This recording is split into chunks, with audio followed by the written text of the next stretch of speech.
Hey guys, sorry if this video is all over the place. I just want to get something out pretty quick for you guys. Thanks to me and Based. So, the background footage probably looks really crazy. I'll explain that later. You're probably here for Harden either as a defender or scorer. So first off, SGA is way better than Harden. Harden has 2 dribbles. He's super easy to bump. He has an ultra slow release speed. Unless you charge the passive, where you are easy to bump, you can late block Harden, and with SGA you have to instant jump or you'll be too late. The only thing he does better is 3-point shooting, and that's when your E2 stacks are up. You can't steal from the live dribble or the hezzy dribble or the size up. Also, the longer you charge it, the greater the chance of an ankle break is. The most important part, or the most important thing that Harden does better than SGA is Harden is fun. Like, he is crazy fun.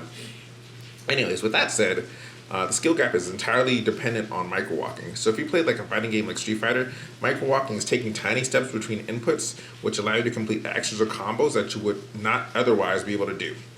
So when you're dribbling, your drives, crossovers, they all have different properties depending on the ball hand, like speed, animation, distance, all that can change.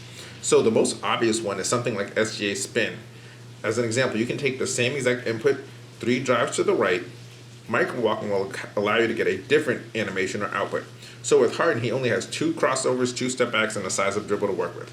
Since your size up breaks ankles, but it's really easy to bump, you have to know when to microwalk to avoid getting bumped, to put your defender back in a position where they're in danger of getting an ankle break. So it's kind of a situation where you make it safe for you and unsafe for them.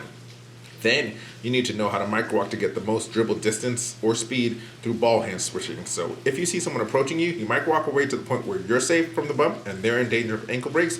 Then you move again to cross away or to get away and get the ankle break. Applying this to SGA, Shinkiro, who played for the ADG team, he has a pretty insane SGA. But instead of microwalking some dribbles or microwalking for specific animations, he microwalks way more frequently than I'm used to. So if you compare his dribble to the same exact inputs without microwalking, the difference is pretty insane. So back to explaining the original swiping clip. If you don't know by now, you're immune to bumps like SGA's ult and ankle breaks while swiping or stealing. So a common way to avoid Harden's ankle breaks is to swipe like crazy until it's safe to close out or bump him.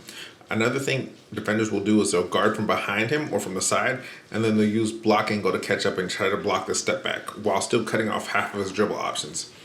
This kind of leads me to cover another thing, which is block angle. So a lot of people are confused about how strong 240 block angle is, or how overrated situational 360 block angle options, like the ones that only work on layups and dunks. So base block angle is 120 degrees.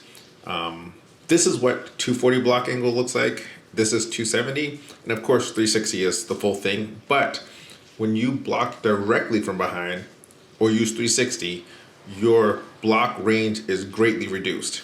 So with that said, someone like D-Wade with 3 stacks has 330 block angle and not 360. But you can still see right here what it's capable of. It's more than enough. Also, players like JJJ, who is a complete demon, only has 240, and that's only during increased movement speed. So yeah, people really overlook the value of 240 and they think it's not enough when it's really great. On the other hand, Gasol, his sprint is amazing since it blocks dunks, but it's easily countered by centers who use floaters in the paint since it's not a true 360 block angle. Also, all layups besides fancy layups have a 360 degree block angle by default, regardless of what your character's actual block angle is. So this is only advantageous against dunks and fancy layups. So going back to Harden, the better defenders to counter him are Tatum, a great Kawhi, PG-13, and even Butler can do damage. Tatum and PG-13 both have an anti-ankle break. PG-13s can be used once every possession, and you can intercept during the pass resets from Harden. Tatum, on the other hand, has to pay morale for his anti-ankle break, but he has much better speed and block angle. Since you can't steal from the rhythm dribble or size up, a bad Kawhi is going to get completely fried by Harden, but a good Kawhi will be a pain in Harden's ass. The last thing I want to cover in this video is that we've talked about stealing properties and dribbling and all types of strange things. There's something called an input buffer. So if you played a fighting game like Street Fighter, you can start the input of one move while you're still in another action or another animation. So this is relevant to DCD because it has an input buffer mechanic which will allow or change the outcome of a lot of actions in the game. So here Hakeem is doing the exact same Dream Shake animation in both clips, But you'll notice in one clip, he's completely steal immune, in the other clip, he's not. So this is because during the input of one of them, Mew is buffering a shot, which causes DCD to treat this Dream Shake as if it's a crossover, which is still immune, instead of treating it like a shot or dunk, both which can be stolen out of by Kwai. So there's a bunch of detailed mechanics like this in the game that I'll love to cover some time later in upcoming videos.